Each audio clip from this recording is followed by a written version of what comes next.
Assalamualaikum warahmatullahi wabarakatuh. Saya Alvin Matul Abidah akan membacakan pertanyaan dari teman-teman terlebih dahulu. Pertanyaan yang pertama dari Mbak Novika Ade Karlina, yaitu apakah ada ketentuan letak atau posisi tersendiri untuk musnad ilaih? Jika ada atau tidaknya, mohon dijelaskan. Pertanyaan yang kedua dari Mbak Sekar Sukma, mengakhirkan musnad ilaih yaitu apabila terdapat sebab-sebab mendahulukan musnad. Jelaskan apa sebab-sebab tersebut. Baiklah, terima kasih atas pertanyaannya. Saya akan menjawab pertanyaan yang pertama. Apakah ada ketentuan, letak atau posisi tersendiri untuk musnad ilaih?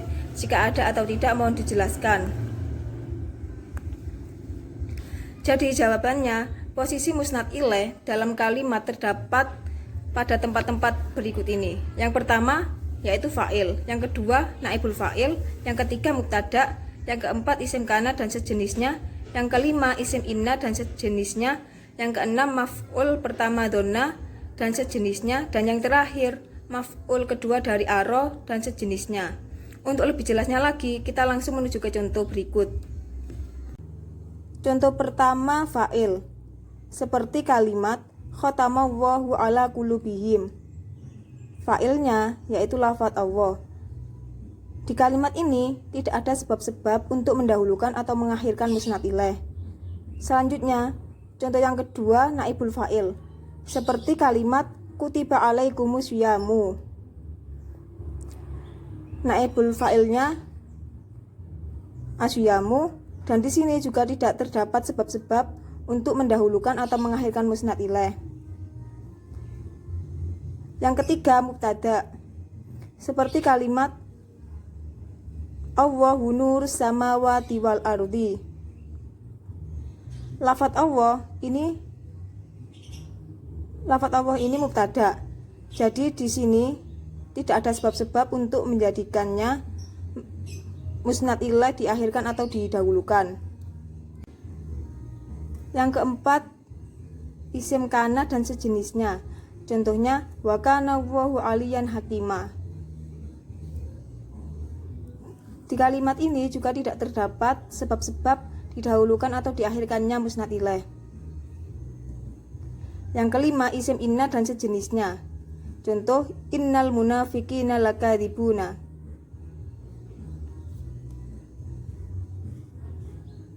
Al munafiqina ini isimnya inna.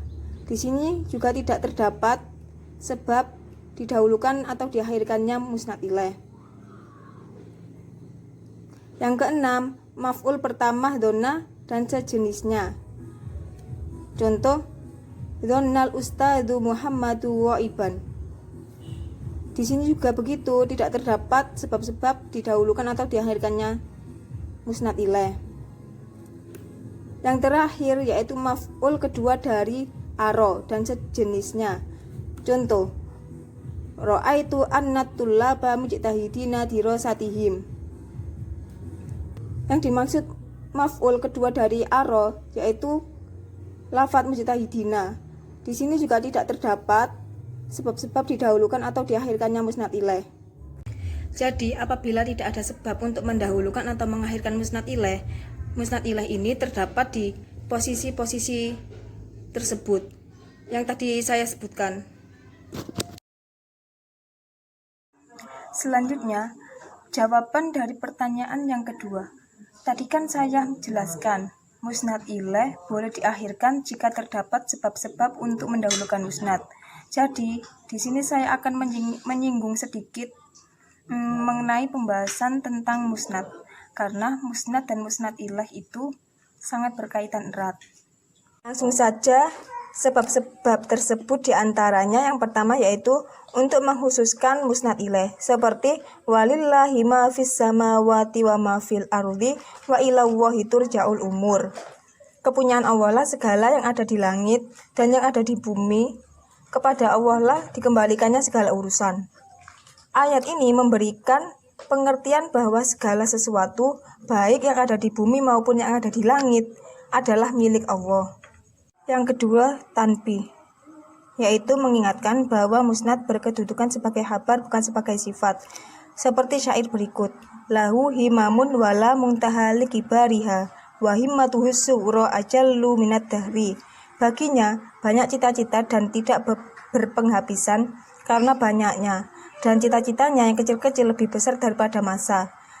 Jika syair ini mendahulukan musnad ilaih, tentu timbul anggapan bahwa kata-kata lahu berkedudukan sebagai sifat dari lafadz himamun, karena isim nakirah himamun selalu membutuhkan sifat.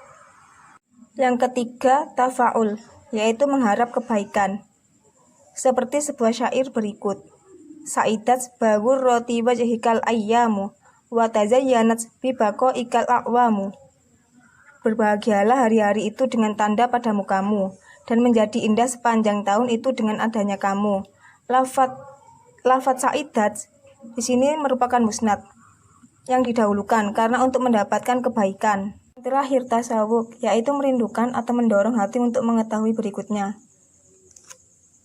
Seperti firman Allah, Inna fi khalqis samawati wal ardi wakhtilafil laili wan nahari la ayatil liqaumi yaqilun.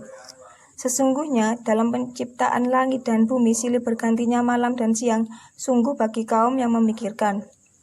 Jika pada ayat ini musnad ilaih didahulukan, tentu tidak tertarik untuk mengetahui berikutnya, yaitu terdapat tanda-tanda kebesaran dan keesaan Allah.